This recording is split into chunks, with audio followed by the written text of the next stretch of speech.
Ladies and gentlemen, welcome back to Warsaw, of course, for the Wargaming.net League Grand Finals. My name's Uber, joined here by Carmack.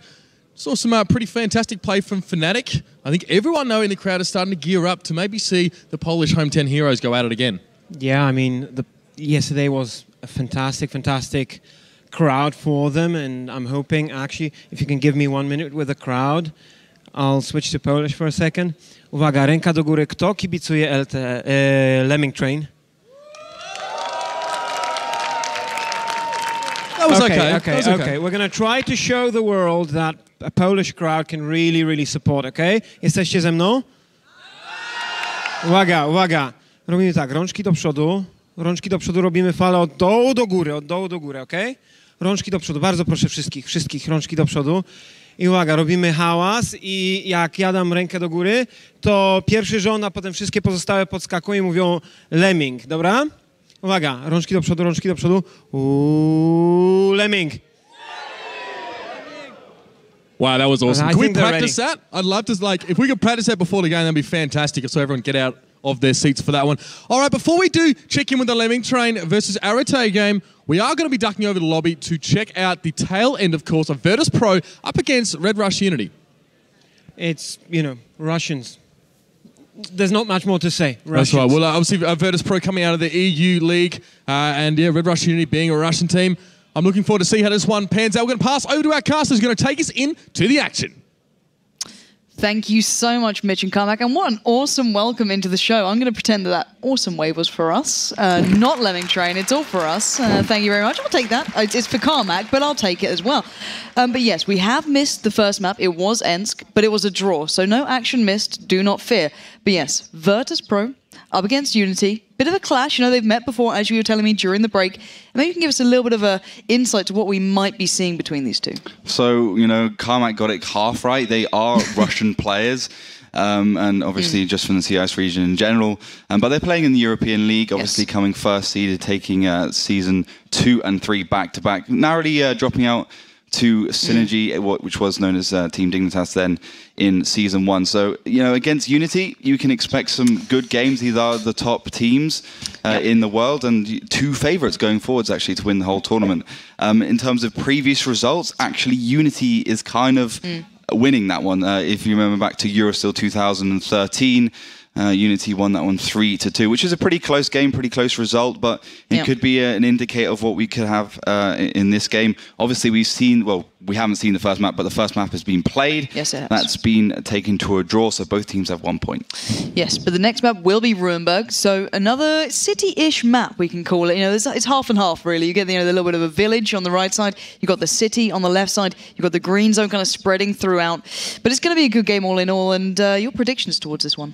Well, Virtus.pro, they did that 1 week of boot camp in Moscow, so I think they could be the stronger team. Yes. But as I was talking to some of the players yesterday, they said, Unity has the ability to bring out some very strange tactics and some things that can really surprise and make upsets here. In terms of lineups, we got a really strange one from Unity with that quadruple AMX 5100, AMX 3090 double T1, something more standard, but still a little strange. From the side of Virtus.pro with the triple AMX 5100, T69, AMX 3090, double T1. So, if you're just tuning in the north, in the red, it's going to be Virtus.pro. In the south, in blue, it's Unity. Now, these two have already met once. They got the draw on Ensk. This is the second map. This is on the side stage, essentially. We're not on the main stage here, so these guys are fairly comfortable. And actually, very interesting start from Unity here. I think it might just get worked out. Yeah, they're going for a pretty heavy city push with most of their tanks. So it is indicative of their lineup. They got the 4 AMX 5100s, which, they can traverse across fields pretty quickly, and they can really brawl there. But they're pretty big tanks. They're pretty much just a box on wheels. So and they're very easy to side shot, and they're very easy to penetrate because of the lack of armor. For Virtus.pro, they're doing their standard tactic a little bit more towards that Delta Village, as the North Americans like to call it, with the 5100s, because they got 3 of them, and the T69, the MX 3090, obviously in the middle. Just ready to try and do some damage. You've got the T69 in backup and the AMX 3090 to support. Unity playing quite aggressive, pushing forwards, trying to get some information, try and take down that T1, which is sitting up there. Yeah, and I think we need to point out that these guys can be quite passive on occasion. They are very clinical, very, it's accuracy and it's discipline. It is sheer discipline with these guys. They don't go for these fast rushes that we see a lot of other regions going for. It's very much just drilled down, pure version of World of Tanks. They do not play the aggressive game. They'll take every caution possible. And we saw, well, Dignitas at the time falling to Virtus.pro because they went a bit more aggressive. But it seems that they're happy to kind of toy around with the idea of where the opponents are. And who's got the upper hand here? Because it's a hard map to look into. It's a hard map to read. No team has the initial advantage, but they've gone for very polarized starts. One to the east, one to the west. Who's got the upper hand? Neither team really has the upper hand. Virtus.pro, I think, are playing pretty well. They're reacting to maybe not what they can see with their own two eyes, but more on instinct. Obviously, if you don't spot the tanks in the middle, you don't have that brawl in the middle at the beginning. They're over towards the city, and usually when a team goes over towards the city, they start to lean towards that cap.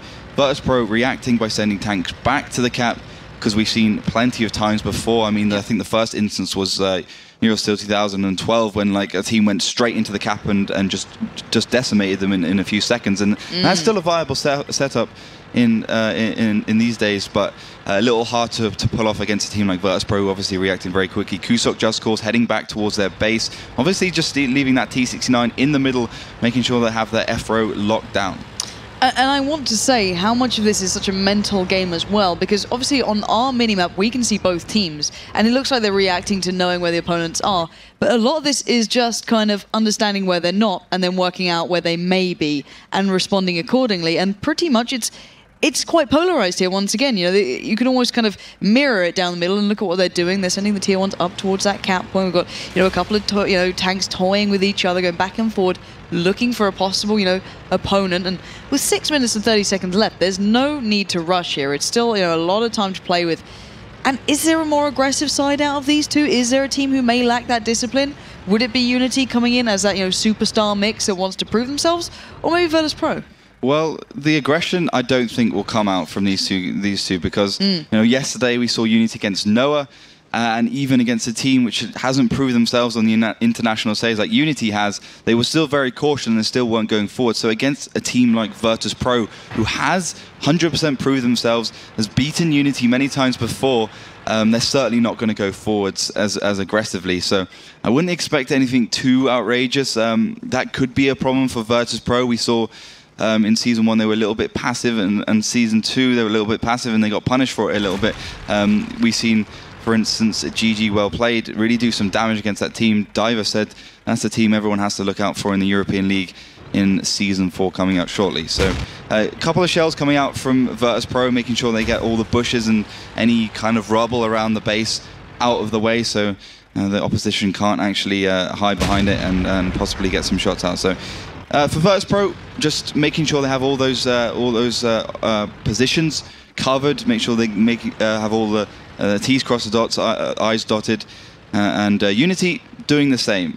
North, couple of tanks, middle, couple of tanks, south, couple of tanks. All those positions are covered 100%. That means they can be flexible, but it also means they can overstretch. Yeah, and let's bear in mind, this can't just be drawn all the way through. Eventually, it will go to an assault map. But at the moment, on the first map, no one did any damage. So far in the second map, no one's done any damage. So it might come down to a coin toss onto a map like that, which would be unbelievable to watch. But one of these teams will have to eventually take the initiative. It looks like there's more movement from Unity, but it's not exactly towards the enemy right now. It's more kind of falling back passively and kind of splitting themselves up. And really, what is the plan here overall? Are either these teams looking like they want to actually fight here, or are they just trying to minimize the threats? Well, I certainly wouldn't want to be going towards that assault map, because you're almost 100% guaranteed to have a winner there, because the defending team will win if it goes the timer does tick down to 0. Yes. So I would want to win on the maps I know a lot better. Our assault map is Sand River. These maps are played in almost all leagues, especially Ruinberg, and that's where they can be relied on. Assault map just not reliable at all. So I think one of these two teams is going to have to go forwards and be aggressive. Having said that, I'm not sure if they'll do that just based on a small mistake by the other team, but this is Unity and Virtus.pro. They don't really make small mistakes. They more commit in a situation which is a good situation to commit to, but they have no idea what Virtus.pro is really got in store, the other team hasn't really got in store. So mistakes are not really a question. But Breakneck's going forwards in that AMX 3090. First bit of damage being exchanged onto the T69. 1,098 left on that tank. And also caught out in a little bit of a strange situation. He could get surrounded, but remember, he's got those 5100s as backup. Yeah, indeed. There is a firing squad literally behind him, just waiting to cover him off. But, Unity aren't going to be falling for this trap. They know this may be a little bit of a bait, a little bit of a, well, look, I'm in a bit of a, dangerous position. Come and get me. And they're not going to fall for it just yet. And we are seeing the move from Virtus.pro coming up. They are making their way towards that city. So they're playing fairly adventurously for Virtus.pro. They're leaving the, the corners of the map, and they could catch a couple of tanks out here. Yeah, it's pretty typical. I mean, you look at the 2-3 minute mark, and that's where teams start to actually move. They want to get that information, want to wait for the other team to perhaps make a mistake in the first 6 or 7 minutes, so then they can go aggressive, knowing that they can run away without the tier 8 point rule with the tier 1 and get the draw, or just straight out get the win. But Unity is actually quite far away from where the most of Virtus.pro are, and they are probably going to take down Cap as quickly as possible. Yes. So first blood going to Virtus.pro, taking down that tier 1, and that means they can go forwards. It also means they have the slight advantage, but Unity will start to rotate, start to react, and maybe even just box in Virtus.pro. I can imagine they might do, and surely Virtus.pro aren't just going to roll into this one. They know better than that. And we're going to have to see if Virtus.pro actually do commit here. They are considering their options. There's certainly a viable choice here, but let's bear in mind, 1 minute and 53 seconds does not allow for many mistakes, and Bishop, Vorsig, Delight all are peering around, looking for an opponent to kind of pick away at, to find and destroy. And Vorsig, Bishop, and Delight, as I mentioned, with Just Cause, are rolling forward. They could be going into a bit of a trap here. Yeah, they're going to be very, very careful. They got 3 5100s, but remember, Unity has got 4 5100s, so they just out-firepower them, out-muscle them completely. But the T69 has got better burst. It's got a smaller time between shots, so when it comes down to it, it could be quite dangerous for the side of Unity. But that's Breakneck playing it, so he's got to be a little careful. He's not the strongest player on Virtus.pro. I did say he was at one point, but I think the likes of Just Cause have really taken that gauntlet. But he's obviously a very accomplished T69 player. Virtus.pro now surging forward, looking for nuclear. Yeah, they certainly are, and well, they're going to find him. So he is down, so both tier 1s are lost for Unity. But the main battle may commence any second now. Artie has taken a shell, but most of the damage has been done towards Virtus.pro here. They are down a good chunk of HP, 783 on both of Breakneck and Delight.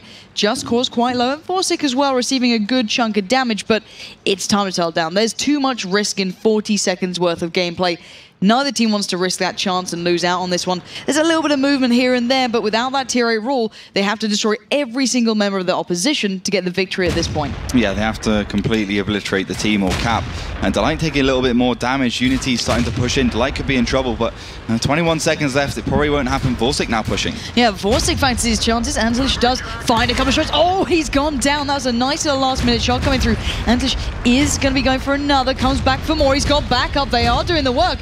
Virtus.pro going low, but 5 seconds, surely not enough to take them down. But Unity, they like their chances and they're getting the work done, but it's too little too late. It will be a draw through and through, but still, we need to look towards the next couple of maps here, because this is what it can come down to. It could go to Assault at this point. There's one more map in the regular run through, because this is a best of 5 now, but still, the way they played at the end then, they look like they want to prove a point now. Yeah, they want to make sure that Virtus.pro is not going to go too far forwards. They're not going to get aggressive. Yep. Unity were winning that engagement, but that was Virtus.pro more being careless and just testing the waters opposed to anything else. True. They knew that Unity would not be able to kill all their tanks in the time limit. So we will be moving on to our next map. But 2 points apiece now. Obviously, 3 draws each will move us on to our Salt map, our tiebreaker. So that one will almost 100% won't be a draw. But once again, I have to reiterate this. As a team, as a professional team, you don't want to do that. You don't want to leave your potential placement towards the end of this league into a tiebreaker rule. So these guys are going to be wanting to close it up in the next couple of maps if they can. And considering Unity did not look that strong yesterday, they looked shaky. If I was okay, I finally made it through. I made it out of my group. They were the team that came out of Group B, and they proved that they were worthwhile of coming to the second day, which is not exactly a easy task. There's a lot of good teams that were within that group. But, after dropping maps to people like Noah that people just don't expect to see happening, I'd come into day 2 and want to make sure I'm an absolute point. And by drawing out 2 maps, I'm not sure if that's really giving them that sort of advantage. No, it really isn't. Virtus.pro are, I think, the stronger team, full stop. And, you know, as the analyst desk was talking about yesterday a lot, the 29 roster changes Unity has leaves them vulnerable. A team of pub stars for sure. But Virtus.pro is a team of pub stars. Obviously, every single one of their players is just amazing, but they have that synergy. They have the week's boot camp. They have the 3 seasons under their belt with pretty much the same roster. Okay, they made a few changes. Most importantly, Derp, the team leader, dropping out of the team now, actually forming another team, which is going to be an interesting one. I think it'll be very strong, so look out for that in the future of World of Tanks esports. But our next map will be Cliff. As we move into our third map, and I think this one is going to have to be won. If whichever team wins this one, will take the series. So a pretty important map coming up. Yes, lots to be proven. You can see Noah in the audience there just behind us. The guys thinking maybe, geez, we could have had them. You know what I mean? After looking at that last game, and they were playing so well, and I can imagine a lot of the other teams now in this group took notice of how Himmelsdorf went for Unity, and a lot of the other big teams not looking completely unbeatable these days. They're looking like there's a chance. As we said, anyone who makes it through these groups can cause upsets. They can claim the victories, and we are just waiting, obviously, for these guys to get into battle. I want your prediction on this map. We haven't seen much movement from either of these two. It's not been, you know, a high action-packed game until those last exchanges, which you could have called either way. But now we're going to see a map that, let's say, they go for. Let's say they both play it out strategically to their best ability and within their individual ability. Who is going to win this one? A betting man would go for Unity because they've played it, I think it's for 2 or 3 seasons now in the Russian league. So I would say Unity take it. They're more experienced on it. They know the map a little bit better, judging on their performance yesterday against Noah, the second seed Korean team, where they just completely obliterated them on this map. I would give it to Unity as well. So. But Virtus.pro obviously know that. They know it's a weak map, so they'll be focusing on it a lot, making sure that they understand both the Russian tactics, the Russian region, the CIS region tactics, and make their own variation, look for the weaknesses, what can they do better, what fresh ideas can they add to the map. Because you've got to remember, the likes of Na'Vi, Mind, Red Rush Unity, all the top teams in the CIS region will have a kind of set way of playing, you know, that 1-2 line push. Virtus.pro know that. Well, they know they can analyze it, and then they can make a better tactic for it. We keep saying this 1-2 push. We've not seen it yet. Exactly. I think you're lying to me right now. I think it's just, you know, load of rubbish. It happens a lot. It normally happens. I just think it's maybe been counted a little bit too many times now, and I think the teams maybe know that it's time to move on, come up with a new meta and really push for that. But we are just getting the tanks in game, making sure these guys have got everything ready. These teams are both essentially Russian. They are not going to be fast about this. They like to take their time. All right, and to be fair, this could be the deciding map, so I don't blame them taking their time. This could be deciding whether they go through to the upper route through, or if they go down to the lowers and have to fight once again against opponents that are not easy at this stage. No games are easy once you get to that second day. This is where the big boys come to play. This is where you've got the Na'Vis, the Fanatics, your Virtus.pros, every single big team in the world who's finished first within their respective region. They're here. They're waiting. We haven't seen every single team play yet either. There's a lot of them waiting in the wings to prove what they've got. And right now, these two teams, both tipped to be extraordinarily talented. I think we are very, familiar with one more than the other. At least myself to be highlighted in that. I obviously know Virtus.pro a lot more than I know Unity, and they are so talented. These guys win events like it's their jobs on a daily basis. That is how they do. It's their bread and butter. But whether or not they can do it here, the thing with Virtus.pro is so hard to predict what they're doing, where they're at, where they're playing to, until they make that move, because they're so happy being passive. They're so happy taking their time and then building into this phenomenal team. And a lot of people say maybe you could relate that to Na'Vi in essence. When I was talking to Dorshan about it, they play very very Russian style. They play that clinical decisions, but then they get to the finals, they just go, all right, we're going to 3-0 you, 5-0 you, whatever it is, we're going to play, sexy tanks. That's what they go for at the very end. They're like, okay, we're going to finish on a high note. But Virtus.pro is essentially the same. These guys, you can never predict them until they make that move. They could be completely off their game, but you wouldn't notice it. That one final map where you suddenly go, wow, they're not hitting those shots. They're not on point. Or they turn up and they're always on point. There's been so few matches where I've seen them really tested. The only time I think I've seen them really shaken is with aggressive teams against them. We said it before. Spale, Kaz and the crew, any team that goes, all right, let's go aggressive, let's challenge these guys, let's throw them off that pace. That's when you get the the shaky Virtus.pro, that's when they look not so unbeatable. That's when the Titans start to fall, and hopefully we might see something happen here. You know, Cliff, we've seen it played aggressively so far. We haven't seen the normal, you know, maybe we've seen a slowed down version occasionally, but mostly it's been initial exchanges. It's been straight on, head, you know, brawl battles, which may not suit Virtus.pro here. They are not very good at draw battles, in my opinion. You know, coming to a grand finals, you know what the other teams are doing. You've watched the VODs back, maybe not so much for the Korean and Asian teams, but for the North American, the Russian and European teams for sure. So you have an idea, you can kind of counter-attack. You've played them against tournaments before, and you just need to come up with a new, fresh strategy to beat them. There's no point doing the same things you do in weekly tournaments, in the seasonal tournaments. This is where everything counts. You don't want to be going down to losers bracket. You don't want to be losing any games. Yeah, this double elimination, so you get another chance. But you obviously, if you get to the finals, you're one map or you're one best of series one down. Set, so we can say, you know. Exactly, and that can be very disastrous, especially when you get teams of this caliber. So it doesn't look like we are just waiting to get into game. That'll be Unity starting from the south and Virtus.pro starting from the north. And where do the advantages lay within that, you know, the north and the south in this map? Because I don't actually get to see that much Cliff. You know, that is not a game that or a map we regularly see during our season, should I say. You know, where do the advantages lay in this? The north, the south, where can we expect? I've heard it's a very even map. It's a very even map. It was actually pretty unbalanced at some point because of it was hard from the north to get to the positions you want to get to in time. But if you can look at the minimap, you can see how symmetrical it is. But in terms of the tank picks, that's fairly interesting actually. You've got double T69, double MX1390, the WZ132, double T1 from the side of Unity. Virtus.pro a lot more standard. 416, the only little odd pick. Double T6, Pershing T69, double MX1390, double T1. So looking at WZ132, a good gun, a very nice gun. It's extremely quick. It keeps up, even surpasses the MX1390 in speed. That's why Unity are using it. They want to get into the right position at the right time, especially with a good spawn. And for the side of Virtus.pro, the 416 just has that M63 for the brilliant 320 damage, so it can really punish you. Played by the brilliant Delight, so it's going to be in good hands. Didor and Artie taking the first bit of hits, and it doesn't look like Virtus.pro have the better positions. Yeah, Didor's in a little bit of trouble. He's down to 801 already. Going to have to make a bit of moves. Just Cause is peering back up. He's toying with the idea of getting some more. You can see those shells flying in and out between these guys, and it's such a close map on time show. They may not be able to land these shots, but they're so close to the opponent, and that's when you see this discipline coming into effect. Do they go for the peak? Do they play safe? And these choices will define possibly a winner here. We said this might be the more aggressive map, and right now we're finding that out as Didor takes another shell. 548, he is down low. He's in trouble already. Yeah, but so is Just Cause. He's down to 394, and that last shot actually glanced off the side of Didor. One connected before that, taking him down. But at the end of the day, Just Cause sacrificed 2 shots for 1, and that one didn't even do damage. So, a good move from him.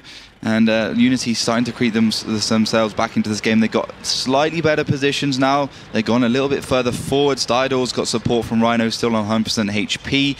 And if you look where Virtus.pro are, that is kind of similar to what Noah did against Unity yesterday. They're keeping the tanks behind the rocks, which can be disastrous if Unity does get up the hill, but RT and Analyk will be trying to do that if they so can. The MX1390s from the back, Virtus.pro have got the M63 providing fire support, but it would be very stupid if Unity does decide to push around because of the kind of damage they've taken. If so, they will need to use Rhino and the Analyk if they can. But at the end of the day, Virtus.pro still kind of in the driving seat. They've got their tanks consolidated up towards the bottom half of that lighthouse cliff, and a Delight in support, Bishop down below, Kusok over towards the left of the T1s. But at the end of the day, it's about how they play it from now. They've got that initial engagement going.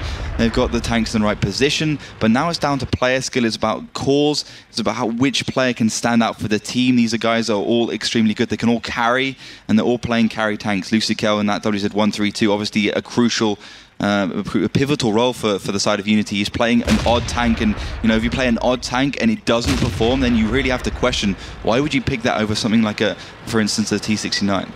Yeah, these picks do come into question, obviously, at moments like this when it gets to the highest of skills. And any mistakes, as you mentioned, could cause the victory or the loss here. You know, you can't risk it on some occasions, and it's brave. It could give you a win. It could catch people out. As we said, blind picks. They don't know what they're seeing until they get onto the battlefield. So you've got to be a little bit careful with this, but we are finally seeing a bit of movement coming out from Virtus.pro.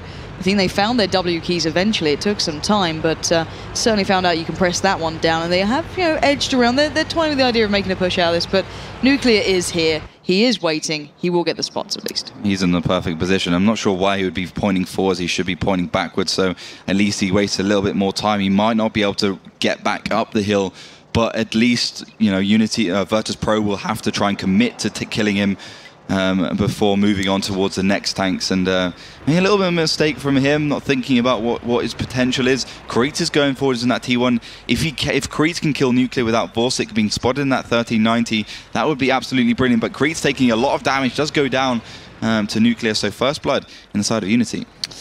Indeed, Virtus.pro losing one member. Nuclear he's having issues, all right? He did well initially, but now he's struggling a bit there, bless him. But still, 5 minutes and 26 seconds left. We've seen 1 kill in that time. These guys living up to the reputation is all I'm going to say for now. Breakneck is still kind of, you know, he picked up the mantle of where Just Cause was, keeping his eyes across there, looking out for the likes of Cap and one other waiting. And well, it's a very tentative game. Obviously, Victor could be deciding on this, and they're not going to throw anything away just yet. We are seeing at least Virtus.pro toying with the idea of kind of using that east side of the map. It blows my mind why these two teams are doing that, because doing this. Why would you draw twice and then leave it down to Cliff to win it? I just, you know, if you go in, you make the best possible call you can in that moment. You might end up losing, you might end up winning, but at the end of the day, you can just play another map. And just, you know, draw it there and get it back on another one. You should never just be camping and leaving it down to that one chance, you know, in the last couple of minutes of a game on a map you're not so comfortable with. But it doesn't look like we're maybe heading towards that assault. 4 minutes and 23 seconds left on that clock. Virtus.pro do look a bit itchy at the moment. They want to go forwards with this 3090 certainly. In terms of the damage potential, Virtus.pro with Delight now leading the charge, so they can do a serious amount. Well, we are going to see Nuclear finally going down. Shot. Oh my god, they missed the shot. Nuclear stays alive, and actually we are seeing Antlish now coming into effect. He's got some good damage going. Delight is in trouble. He's got hit. The reply fire going back and forth. Vorsic now pushes up, but Delight has now got 2 players staring down. Another shot connects. He's surely going to be going down any second now. He has been removed, but the reply comes in. Antlish down for the opponent, so a back and forth exchange, but Virtus.pro on such little health here. But the thing is, they got the better position. Vorsic can get some good shots out before he goes down. Died or Rhino in reply. Yeah, RT has followed suit. Antlish is down and out. We are seeing the reply now mobilizing Bishop and Breakneck, though, round the side. They could just mop these two in, and can they get these kills in? They've got to do it quickly. Dido is low. Rhino is low. Rhino taking more shells. He's out of 294. He's down and out. Beautifully played. As you mentioned, the superior positioning truly coming into effect for Virtus.pro. Coming around towards Dido now. He's going to be destroyed by Breakneck and Bishop. Now just 2 stand. We have Luciq and Cap left alive. Can they do anything here? That WZ132 really has to try and do some damage, do some work here. Luciq a little bit out of position to deal with that. Yes, he could get the sniping shots on, but he has to use heat with that gun, which is very risky against the track. So certainly a big tank like a Pershing and a T69, it can just absorb it completely, and we saw that happening. Lucy just not doing enough damage, and he's got a lot of HP left, which he should have used to protect the rest of his team. And that's always an issue, and now he's got to carry 369 left on Breakneck, Bishop 398, Vorsic down to 140, so he is a one-shot at least. And Kusok, he's got to do the work now. He's got to go forwards, make sure he spots out, make sure Luciq doesn't get in a good position, and make sure that he doesn't go for the cap, because on this map it's actually quite hard to stop the cap because you've got those kind of wall areas, but he has been spotted, so at least Virtus.pro have that a bit of information. They can kind of come up with a good plan to anti-strat him, but he does have the high ground. Yeah, he is playing the game of come at me, bro. He is literally sitting on the highest ground he can find within reason, and going to try and do what he can here, but he has 3 tanks staring him down, looking to pick up this kill after such a stalemate of a game. He's got 2 327 HP left, so not much towards him now. He's been worked down. Shells have been hitting, but he's toying with them. He's going to drag them as far away from this camp. But Bishop now appears over the hill. One shell does not connect. He just about stays alive. 1 minute 50 on the board. They can draw this out if he can stay alive in this. But the thing is, it looks like Kuzog's actually going for that cap, so it doesn't really matter that extra dimension of pressure. It's almost impossible for Virtus.pro to lose at this point. 1 minute and 33 seconds left there. Vorsic Bishop can push up Breakneck in support. And they can put the pressure there, and they can put the pressure on in terms of damage. Lucikel's down to about 25% HP, 327 there, and he's just going to have to sit back in a bush, get some cover towards the left. He's got those hills and also the buildings and Breakneck. He's just going to have to hit those shots, and he's always struggled a little bit there. Well, it's his moment to shine now. Breakneck is waiting, as we can see.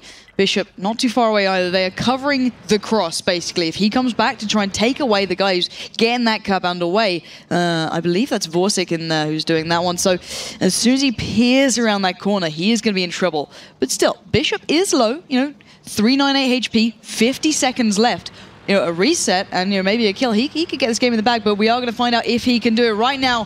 1v1. First shot will land for Bishop, and now he is in trouble. He's trying to get away. He's trying to dodge these shells coming back at him, but there's only so much room to run to as he has two players literally hunting him down, holding him back. 28 seconds now. Breakneck comes in. He looks across. He knows he's surely going to be around here. He has got the spots going on. And there we have it. Breakneck does the job, and Virtus.pro get the win. Virtus.pro with a great push, proving that aggressive play does pay off even against such a defensive team like Unity. And Unity just couldn't mobilize the tanks in the right position at the right time. Once again, Lucic not doing his job particularly spectacularly.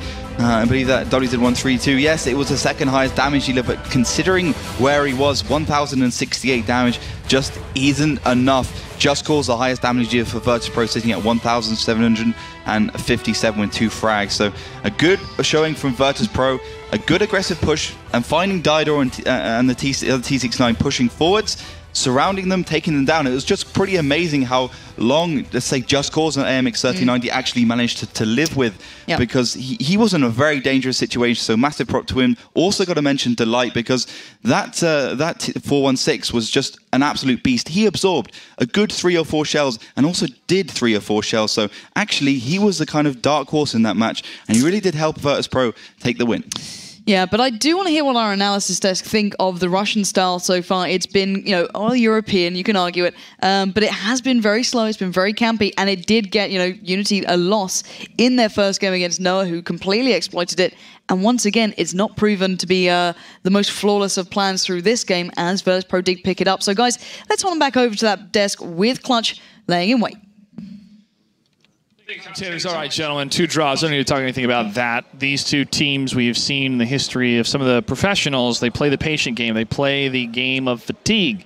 But for Virtus.pro, is different. On Cliff, what went wrong for Red Rush Unity? Was it positioning? Was it firing? Was it the Object 416 versus the WC132? What happened? I think definitely it was positioning. They allowed themselves to get flanked and shot from 2 sides. And Virtus, once they engage, they really have a good focus fire, and they just shut them off. Yeah, like we talked about before the match, Virtus.pro is one of the best teams to focus fire in the EU cluster, and when they went to the brawl in the middle, it came down to the focus fire. Yeah, and Luciquel, I was kind of rooting for him to see how he was going to perform in the WZ132, because we talked about that tank a little bit earlier today. Wasn't able to pull it off. The Object 416, some of the aggression coming out. Were you a bit surprised by how they were playing with that tank? Well, it seemed odd that they brought the 416 and then they were the first ones to aggress. Usually, if you're bringing something like that, they started out having it in the back and then they eventually pushed with it. I'm really surprised that it worked. It paid off for them. Well, Virtus.pro continues on through the tournament. We'll see more of their matches later on today. We're going to take a quick break, ladies and gentlemen. When we come back, the action continues for the Wargaming.net Global Grand Finals. Stay tuned.